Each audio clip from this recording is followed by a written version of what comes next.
Hello, everyone. Kevin Stevens, president of the Navy League United States Lake County Council. And we're here today to launch what we hope will be a very productive, informative series of speakers through the Navy League.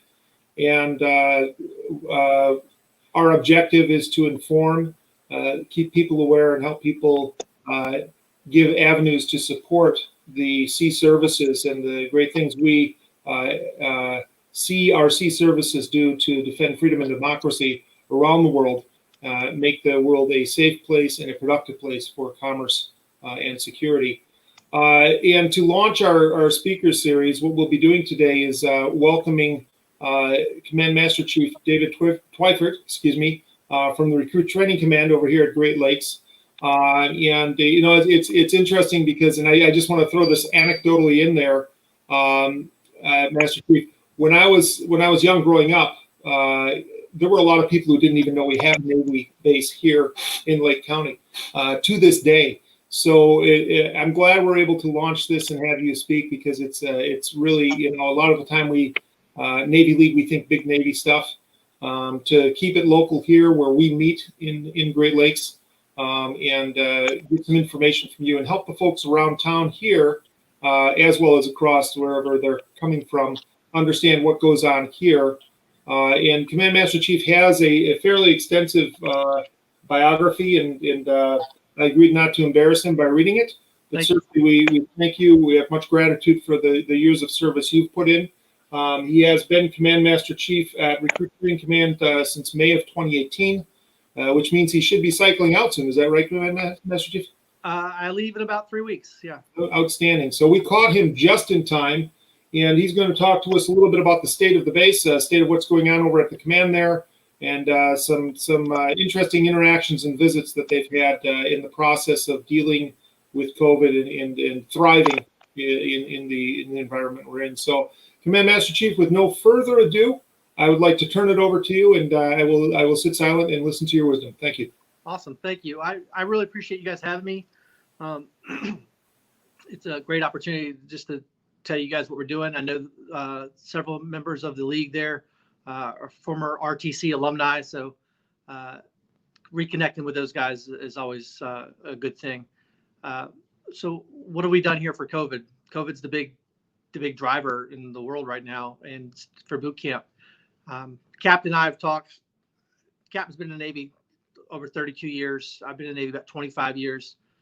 This is the hardest time to lead that I've experienced in all my time in the Navy, and I've taken ships into combat. So this was just harder. You train for going to deployment. You train for launching aircraft. You train for mass casualties at sea, but hard to train for a global pandemic. And so everything we've done, we've kind of had to learn as we go.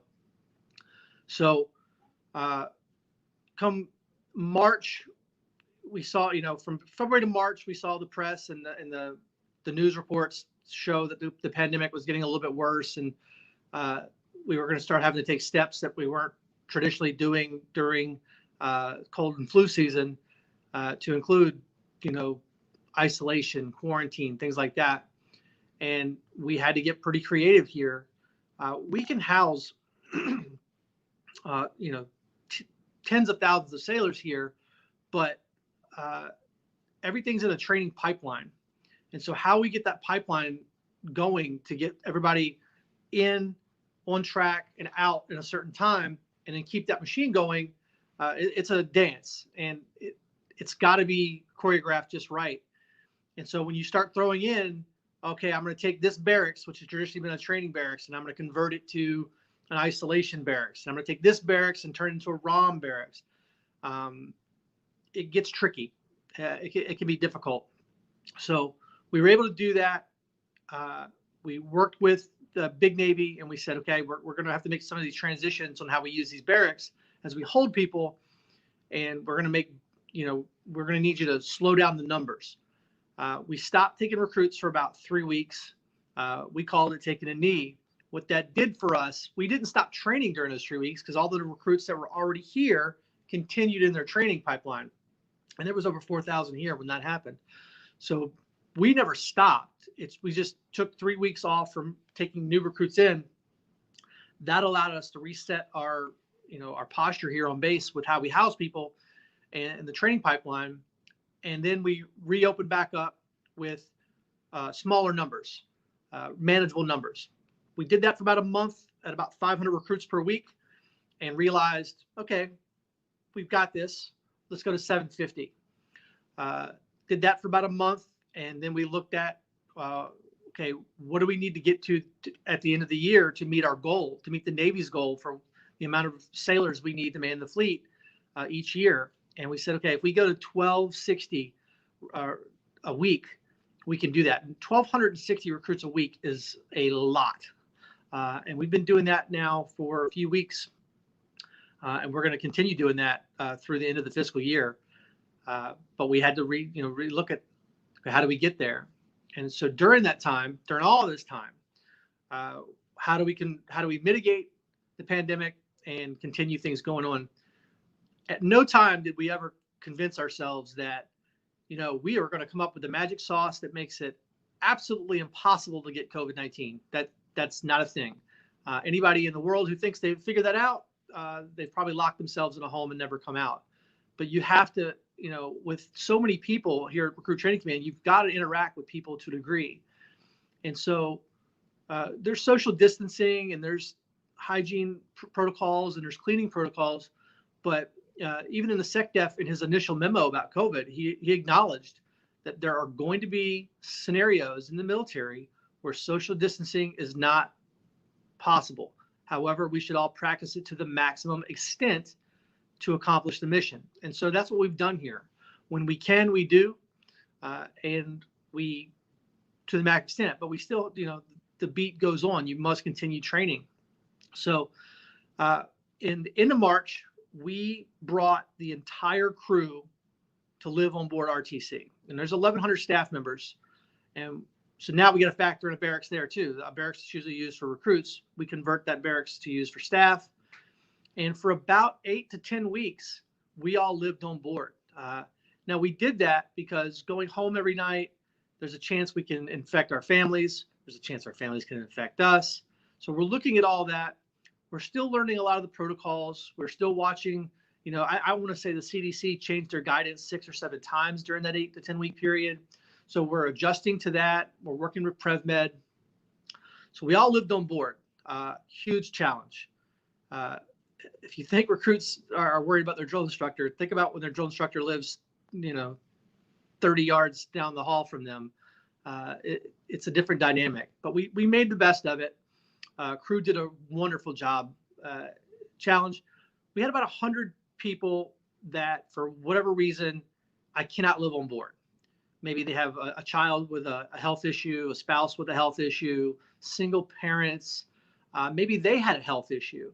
And so we really went through each of our people, figured out, okay, who cannot live on board RTC? And when I say live on board RTC, they can't leave the gate. We couldn't even go to the main side of the base. That was a separate entity. We had to stay on the confines of Recruit Training Command. And so those 100 people that could not live on board, they established a beach debt for us, which I thought was phenomenal. The beach debt made us some money. And, there's a little resentment sometimes. Why does that sailor get to live off board, live at home, and I got to come live on board? And we did our best to explain that stuff. But the beach debt, I had sailors cutting other sailors' grass because, hey, there's nobody there to cut my grass. Or my spouse is not feeling well. She can't go to the commissary. Can you go do a grocery run for them? And that's what our beach debt did. They kind of filled in for all of us that couldn't go home. I had a chief, a good, friend of mine. I bought my little girl's bikes online at the Navy Exchange. I said, hey, man, can you run over to this exchange and buy these or pick up these bikes and take them to my house? And that's really what our beach debt did for us. And it was really appreciated. So as we get moving along, we're about halfway through this live aboard period. And we determine we need to ROM every recruit that's coming in from all over the country. 2 weeks of ROM. We don't have the facilities to do that. So what we did, we worked with the community. These hotels were shutting down because tourism stopped here in Gurnee. Six Flags is not open. And so we worked with these hotels and we said, okay, we'll pay you to use your hotel if you let us use it as a temporary ROM facility. And at one point we had roughly 9 hotels out in the community that were housing recruits for that initial 2-week ROM. They'd finish that 2 weeks of ROM, then we'd bring them on the base and begin their training. Well, we also had to look at how fast are we getting them out of here. We hate getting recruits out of here fast. It's not our desire. The faster we get them out of here, the fleet may be happy. Great, you got us our people. We need them. But we worry about the quality every time. Every day matters. And so just pumping them out is not our desire. That's not who we want to be. But we lost those 2 weeks to ROM. The A-school pipeline is a thing that we have to manage. And so we looked at, okay, how long are we going to keep them here? So if we brought them on board for 2 weeks and then keep them for another 8, there's a chance that somebody gets COVID while they're here. And then I got to ROM them again in the middle of training.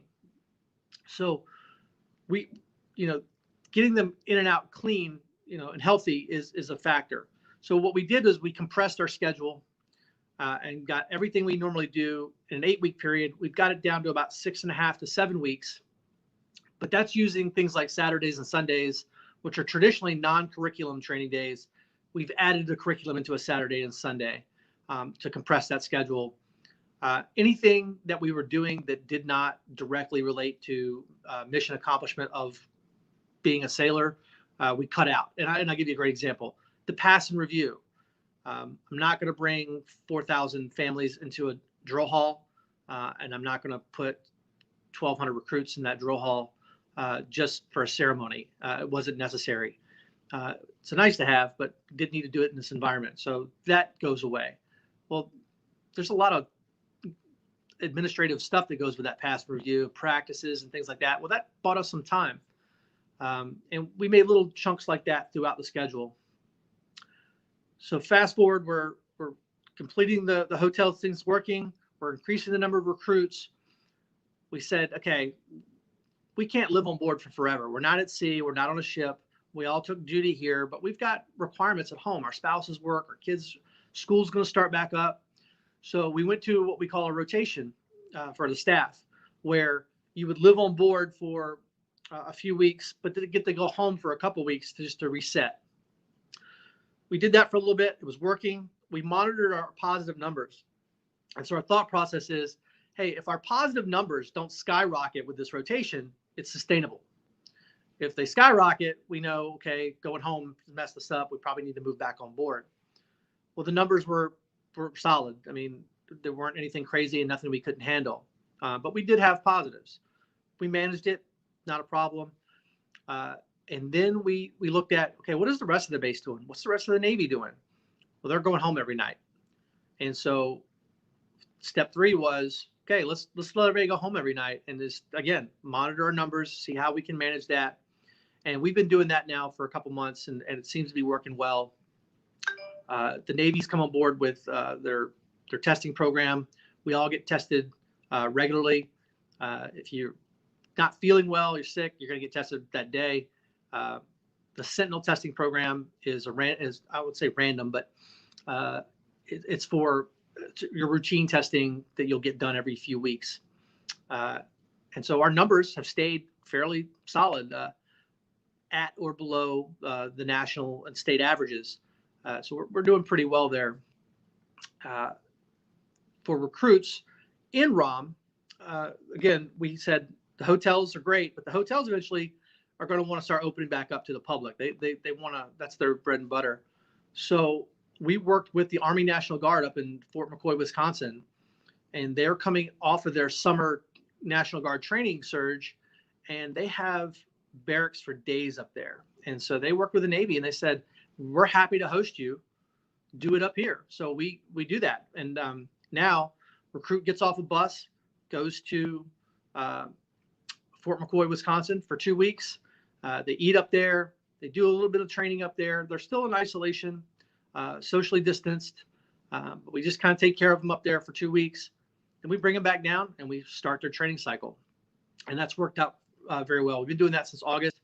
I've got a great team up there. Challenge with all that is I'm not manned for Fort McCoy. So I've got 150 sailors up there, but we're not manned for it. All of our manning is to go here. And so when you're going to maximize the number of recruits I have on deck, plus man a detachment 3.5 hours away, the manning challenge is real. And we had to get creative on how we're going to do that. And so the chief of naval personnel TAD'd sailors from his own staff to help us. They TAD'd detailers to us. They TAD'd recruiters to us. Across the street at the main base at Naval Station, those commands TAD'd sailors to us. The band, I love the band. Those guys are great. They sent me 5 sailors. They recognize we're not doing events right now. Boot camp needs our help, and they sent us sailors. So we were really appreciative of that. So we got Fort McCoy going.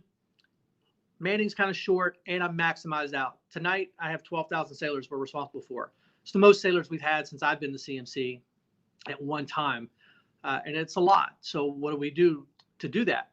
Traditionally, we have 3 RDCs per push, and a push is 88 recruits, 8 weeks. Traditionally, we have 3 RDCs to handle that. Well, we've gone down to 2 RDCs to get that extra body. Where I can do 3 RDCs, I do, but in some instances, I'm going to go to 2 to buy some bodies. I talked about the compressed schedule, which helps a little bit. But those are the kind of things we've had to do. As we get into the fall, and our numbers will start coming back down. As the new fiscal year starts, I'm not playing catch up to get to my goal. I'm just starting out. So I can manage that a little bit better because I have a whole year now to manage it, not just 3 months to play catch up. So we anticipate those weekly numbers will come down to a more manageable number. What that allows me to do is it allows me to get back 3 RDCs per push, which is super important. If for anything, it's quality. 3 RDCs on deck with 88 recruits is more in-your-face training time, more mentorship, more coaching, and we want that. And it's less strain on those RDCs because they're, an 18-hour day for 7 weeks when it's only 2 of you can just kill you. The next priority is getting back to regular 8 weeks of training. We recognize that by doing the weekend thing with classes and kind of compressing things, one, we want the quality to be good. The quality is good. We're not embarrassed by what we're sending out. But if I can produce you a good product in 6.5, 7 weeks, I can give you a better product in 8. And so we want to get back to 8 weeks of training. And then we want to get to a rotation at Fort McCoy. If you're stationed here in Great Lakes and you got your family here, it's long hours, but it's still shore duty. And then I tell you, I need you to go live at Fort McCoy until I don't know when. That's a strain on your family, and we recognize that, and so we want to attack that. So we're working hard to get to a rotation to where people that go to Fort McCoy can come home. Other people will go up there and take their turn, and make it as fair as possible, where we're all kind of contributing to that mission, and then keeping the machine running down here. The next thing we worried about during all this was, what if we have to isolate or quarantine a large number of recruits that are already in training? I don't want to send them back to Fort McCoy because now I'm kind of mingling them with another, group that's in a different environment. So we looked at a couple things. We looked at building a new barracks here. Not going to happen fast. Takes probably a year just to plan it, much less to build it. We looked at making a temporary barracks, kind of a tent city type thing. The Marine Corps had done something similar for their boot camp. The cost was what we thought was ridiculous. Well, we have 3 state-of-the-art drill halls here, and I traditionally drill in those drill halls or hold ceremonies. We converted our ceremonial drill hall into a ROM barracks. We put racks in there. We put 10-foot partitions, shower trailers, you name it, it's all in there. And so we can use 2 of our 3 drill halls for what we call emergency ROM. We had to ROM somebody in training or post-training. And that allowed us to open our barracks back up so that people in active training, the barracks are uninterrupted and that mission can continue. I'll wrap it up with this. What I'm proudest of is our people's resilience during this tough time. It's been a crazy time for our Navy, especially at boot camp. But at the end of the day, we can hold our head high and say we were the only boot camp, to my knowledge, the only boot camp in the DoD that met our goal this year. The rest of them, for whatever reason, because of how they had to manage the COVID thing, I don't know that they met their recruiting goal to get through boot camp. We're going to meet ours. We're very proud of that. That's a big deal to us. We recognize that every recruit that we don't make a sailor, that somebody's not going to the fleet. All of us are going to go back to the fleet after this. We want the billets filled. We want the job done right with the right people of character and competence. And so producing those sailors here is important to us. So we're pretty proud of that. We were honored to have the Secretary of Defense come this year during COVID to see our operations. The senior enlisted advisor to the chairman came, Sino, McPon. McPon's up here a lot, very heavily interested in what we do at boot camp and a big supporter. So we're pretty blessed with that group to come in and talk to us. So it's been a whirlwind, but we're making it happen. We're making it happen. With that, I'll stand by for any questions you guys got. Thank you, Master Chief. That was great. You did a great job condensing that, because that's about a week-long presentation, I'm sure, with everything that's been moving around, the logistics, the personnel, and then managing the environment. Very pensive. Couple of I gotta call this out because we're military folks and we use a lot of acronyms, and you threw a few out there. And so for civilians and maybe even some of those Army people that might be out there, I just wanted to clarify a few of the acronyms you used. ROM. You said ROM? That's a new term. We adopted that since COVID came on board. And so isolation and quarantine are kind of like, hey, I think you have COVID. I need to quarantine you. ROM is more restriction of movement. I don't know if you have it, and I'm not going to risk it.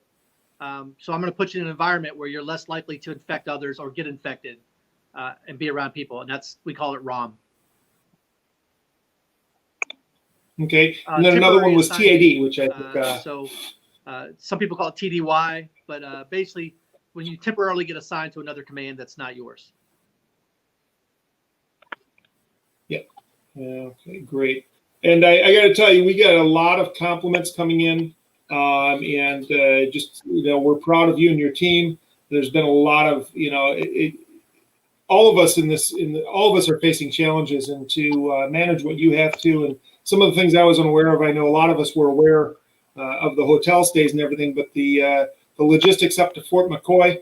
As a former CD, I served with NMCB Twiford in reserve status, and our HQ was up there at McCoy. So I'm glad they had that room to move around up there. Certainly a little bit less constrictive than Key Lime Cove or whatever they call it over there. So I felt bad for those guys because you put them at that water resort, and all they could do is look through the window at the water park. Well, guys and gals, I should say.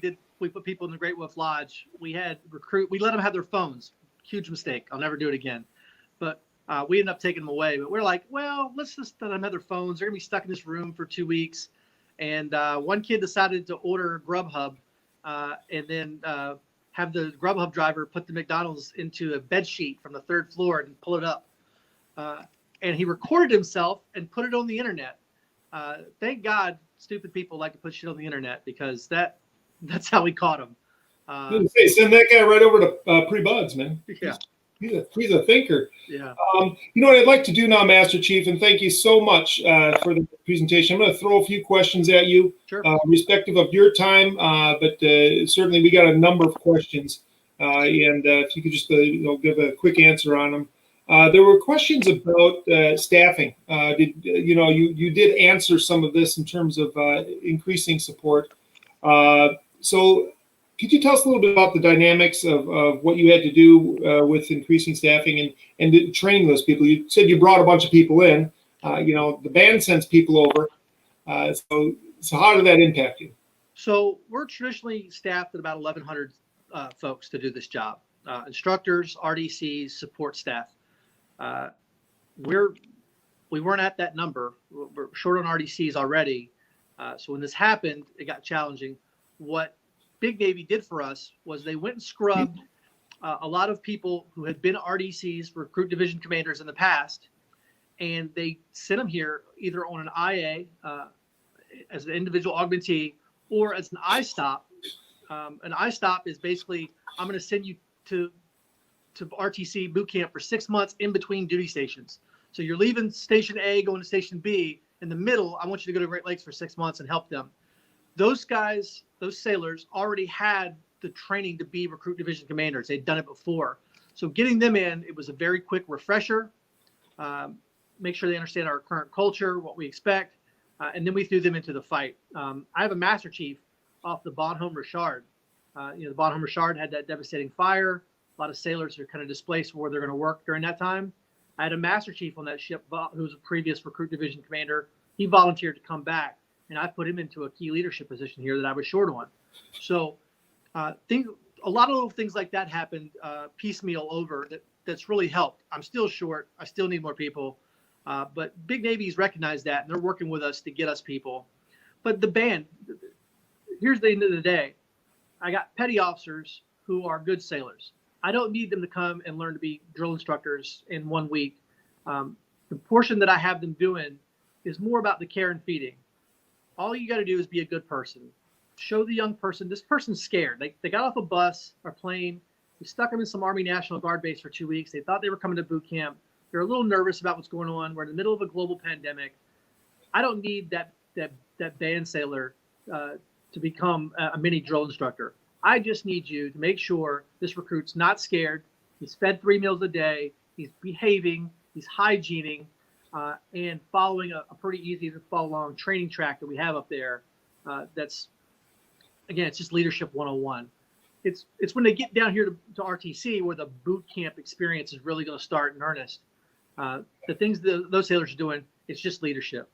All right. Well, thanks. A little bit of for us at Navy League, and for those who aren't aware, we participate in moral support for the troops there on base, and certainly we one of the great things we're able to do is the weekly, well, in normal times, weekly presentation during the recruit graduation of the Navy League Award for Outstanding Sailors, as well as we provide Sailor of the Quarter awards to all of the commands that want to do that. Most of them do.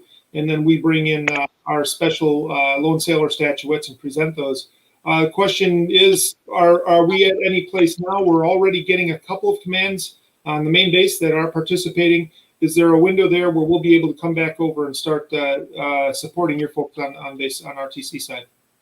For the graduations, I'm not sure about for the recruit graduations. We still give out the award. We still select an award winner. As far as coming back for the ceremony, I'm not quite sure yet. The new command master chief coming over to relieve me and the commanding officer will discuss that as the situation changes. For the Sailor of the Quarter program, I think the answer is going to be yes to that. That's relatively easier to do. And now that we don't live on board, there's a chance that we can do something on the main side of the base, not on the recruit side, to recognize those sailors. So I think there's something we can work out there. Yeah, we'd love to do that. That's one of the great things. I just love interacting with, going and congratulating Sarah. I know for all of us that come and do those presentations. So well, I will tell you, we have stopped all hands calls here. We don't do them. Recruits, sometimes we have to get into a mass formation for different things, for training, but in general, staff all hands calls are traditionally no bigger than 30 to 40 people, and that's socially distanced. So I have not been in a room with more than that since March. Sounds like a combat environment to me, man. Yeah. Right. So well, thank you for that. There's a specific question, and I was going to skip it because it was similar to a previous question, but it has to do with managing stress. And the question specifically is, are there any new innovative ways you're managing the additional stress for your staff and even yourself? Well, I wouldn't say super new, but new if you've been in the Navy for a long time. But here at boot camp, we have a program called Warrior Toughness, and it's led by our chaplain corps. We have psychologists on staff. I call them performance management psychologists. They're here to help us perform better. And so with that group, a couple of years ago, they developed a program called Warrior Toughness. Initially, it was developed for recruits, but you can't roll something out to recruits if the staff doesn't understand it. So the first people to get it were the staff. And so it talks about mindfulness. It talks about stress management. and I have this embedded mental health team on my team. We recognize, I think, and I've done this job before here at boot camp, it is one of the most stressful shore duty jobs in the Navy. The hours are extremely long. There's times where you will work more in a day here, more hours than you would at sea. And you're coming home at 22:30, 2300 at night, and you're at work flicking the lights on at 06 for the recruits. And you're doing that continuously. It's a drain on you. Plus, our team takes this job very seriously. Putting out a subpar sailor bothers us. We care very deeply about our reputation. America and the fleet have to trust the product we send them. And I need parents to understand that when they send us their sons and daughters, they can trust us. And we take that pretty seriously, and that can stress you out. So I have the largest chaplain corps in the Navy, 14 chaplains on board. They're here for the staff and for the recruits. And then I have 3 psychologists on staff, plus 2 petty officers who are trained in mental health. With all of that, plus the Fleet and Family Support Center across the street, we've got plenty of resources. What I will say is there was a time here years ago where if you went and got mental health help because something was bothering you, it could disqualify you from the job. And it's not the case anymore. Going and saying, I'm stressed out, can you give me some techniques to deal with this stress? That guy's going to come back and actually be a better performer for me for doing that. Then I don't need to pull his rope or disqualify him. One, I'm already undermanned, so I'd be cutting my own throat to do that. So our team, our mental health team, our embedded mental health and our chaplains, they do a great job of kind of getting into that. But I also want my chiefs and my officers to recognize when you've got a sailor stressed out in this environment, you have the authority to say, take a day. You need to take a day. Just don't come to work tomorrow. The captain's done that for me. I've done that for him. We've looked at each other and just said, I got it tomorrow, right? Go sleep in, do whatever, go work out, go get a run. You got to recognize and look after each other and see when that's happening and make those decisions. What about on the civilian side for civilian contract employees? Is there resources for them as well? So if we don't have right now, all of our GS employees are teleworking. They don't come on base. There are some contractors here that work toward the mission. The people who run the galleys, Goodwill, things like that, they kind of have their own program, their own company that provides those resources. There's a couple of contractors who work on base and work really, really directly with us. I would tell you, if they were to walk up to a chaplain and engage that chaplain in a conversation, that chaplain wouldn't say, well, I can't talk to you. You're not a sailor. They'd engage them. And the same for our mental health providers. They would steer them to the right resource to get them the support they need long-term. That's always available for them. So while they're not doing normal office calls, office hours for that contingent, they would never turn anybody away. Great, thank you. And I know earlier we talked, one of the questions that was asked beforehand was, talking about the concern about the quality of sailors. I think you already addressed that. And for some of the viewers here, they may not be aware that Great Lakes is the boot camp for the U.S. Navy. So this is where the rubber hits the road for USN, and absolutely, you're indicating that the maintaining, if not improving the quality that you're sending off to the fleet or off to schools is there, meeting that standard. Thanks. I'll say this. Since 1911, nobody here has woke up and thought we've hit the mother load. The way we train sailors is the best ever. It'll never get any better. It's right. For 109 years, we have constantly said, how do we make a better sailor? How do we make a better sailor? And we're always looking to increase that. And so some people get caught up a lot of times in the generation game, or, well, it was tougher back then, or it was like this. You got to factor in culture. You got to factor in what the fleet's needs are. You got to factor in money. The first battle stations was built from the Home Depot, and the current version's an $81 million destroyer. That's technology and the future coming. We plan to make boot camp when, we're hoping that when this COVID thing kind of finally subsides and we can get back to some some normal, we're going to make boot camp 10 weeks. We're going to increase boot camp. We're going to add more firefighting. We're going to add more anti-terrorism force protection. We're going to add more mentorship and coaching to create that sailor for life. That's coming. I would tell you in the next 2 to 3 years, you'll see boot camp go to a 10-week model, and we're excited about that. You know, as you talk through that, I also recall some of the conversations, and respective of your time, we're at 35 minutes here. I got all the time in the world. Okay, well, fantastic, thank you.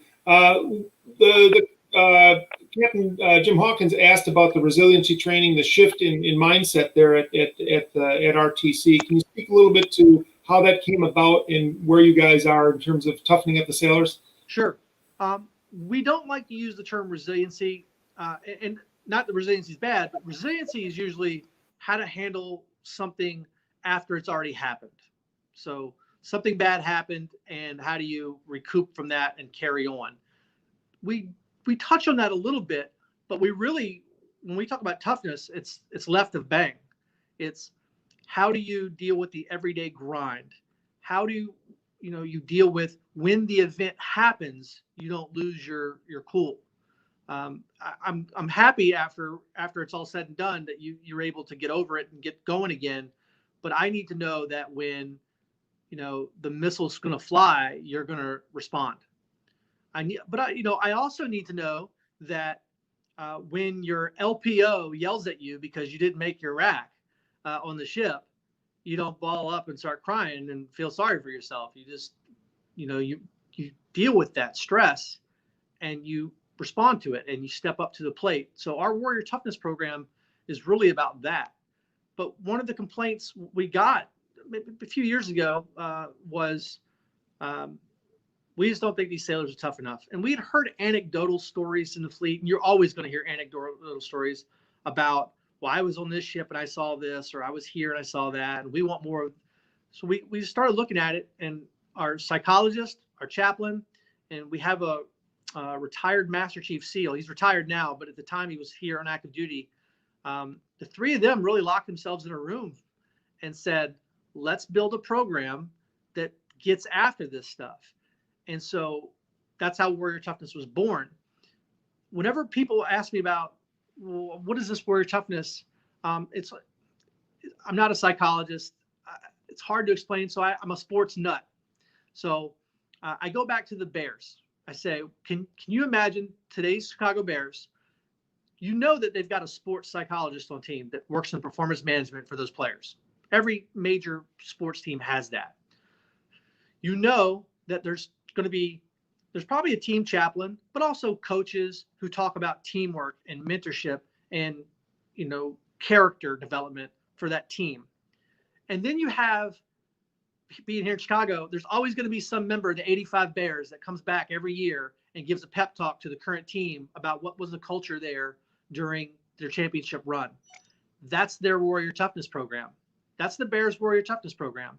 The Navy has done the same thing here at boot camp.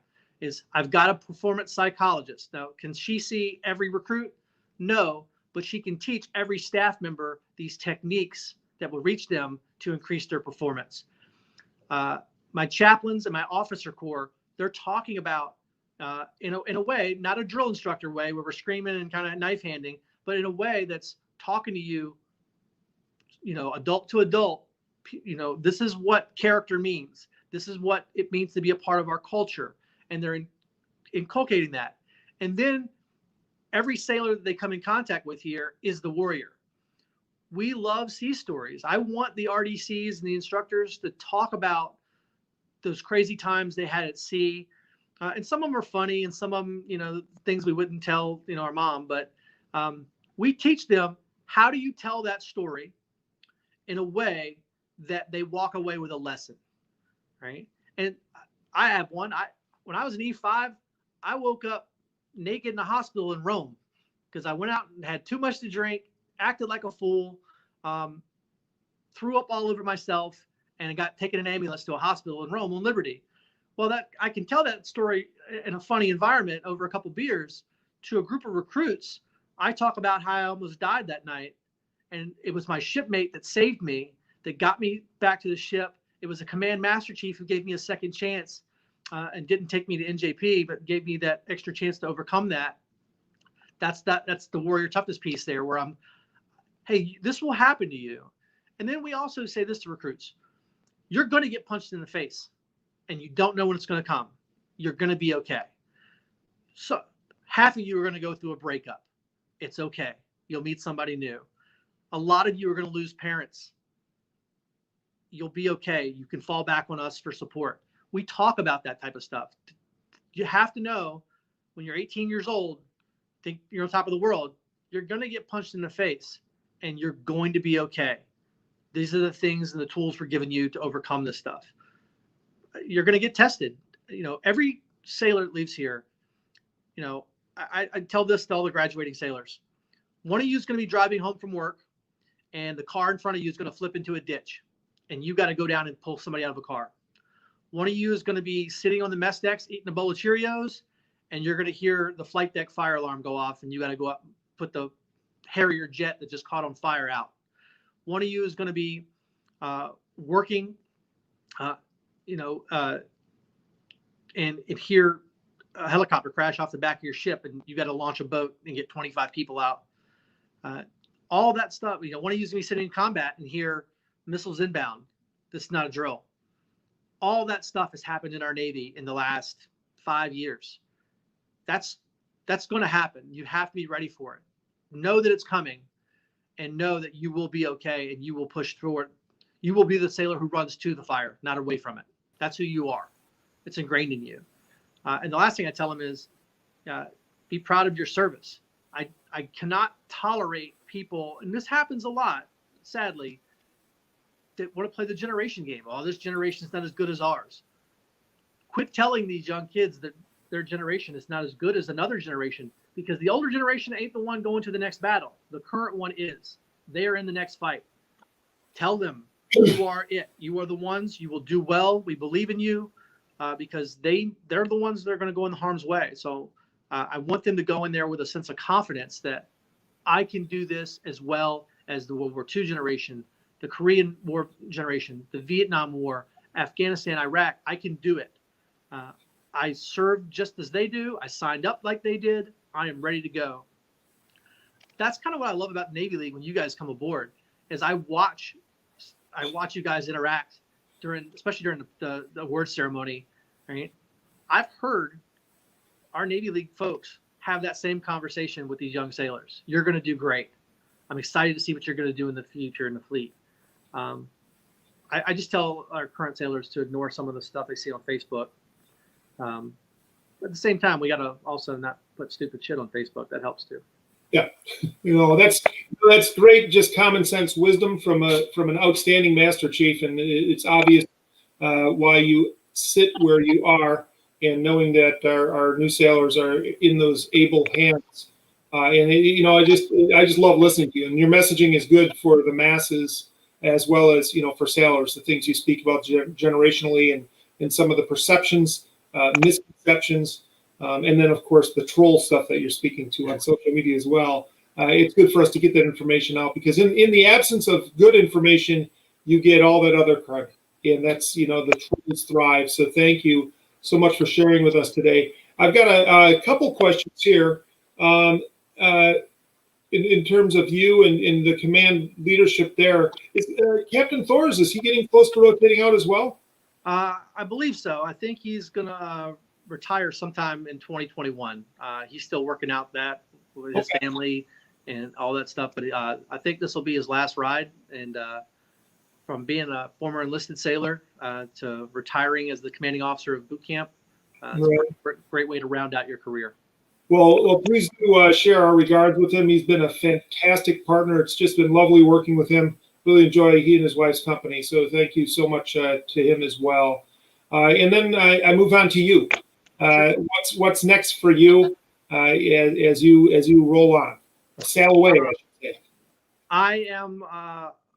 I'm leaving here in about 3 weeks. I'm going to go be the Force Master Chief for Naval Information Forces, which is all the cryptologists, the ITs, the computer guys, the weather guys, the AGs, and the intelligence specialists. So everything information warfare. I'll be advising the admiral there in Suffolk, Virginia, as the TICOM for that group. Mick Pond calls it the nerd herd, but that's full circle for you. You're a cryptologist, right? Yeah. Well, I was a horrible cryptologist, so I don't know how they picked me for this job. But you can't teach or move them up to management, right? Yeah, that's it. Like, oh, you'd be a great command master chief. We think you should lead the rank. So yeah, I'll go back and do that. And I'll probably have one tour after that before I retire. But I plan to retire back here in Lake County. My wife's from the area. I love it here. Couldn't think of a better place to live. Well, that's fantastic. Well, I guess that's a shoe-in for me to say when you come over to the civilian side, we'll have the door open for you, and love to have you join us as well. I'm happy to do that. Yeah, I again want to reiterate, we are very appreciative of the work you do, knowing in these challenging times how you and the rest of the leadership team there has not just survived but thrived. And it's interesting the dynamics that now we are aware of, and we're able to share this with the public at large vis-a-vis the live stream. And just thank you. And as you do roll out, if we don't see you, we do look forward to our next tour with you, whatever that may be. Fair winds, following seas to you and your family. It is with much gratitude that we thank you for coming on board for this inaugural installation of our speaker series. You have set a very high bar for us to follow this up, but hopefully we're able to maintain this standard of conversation. I've got a great team here. I'm so proud of what the sailors have done. I'm proud of their spouses, because the spouses too have taken a hell of a sacrifice for us to make this mission happen. There's a lot of people who thought they were going to have a shore duty and went weeks on end without seeing their spouse to carry out this mission. It's a big deal, and I appreciate it. Well, we appreciate you, and again, we thank you. And for our viewers, we thank you all for tuning in, whether it's live or on the recorded module. You can certainly reach out to us here at the Navy League through the venue that you're viewing this video on. If you have any more questions, we can connect those questions to the Master Chief and get information back to you. But once again, we thank everyone involved in putting this together. Command Master Chief, thank you. And I'm going to just say it. Have a great Navy day. Booyah. All right. Be well. Be well.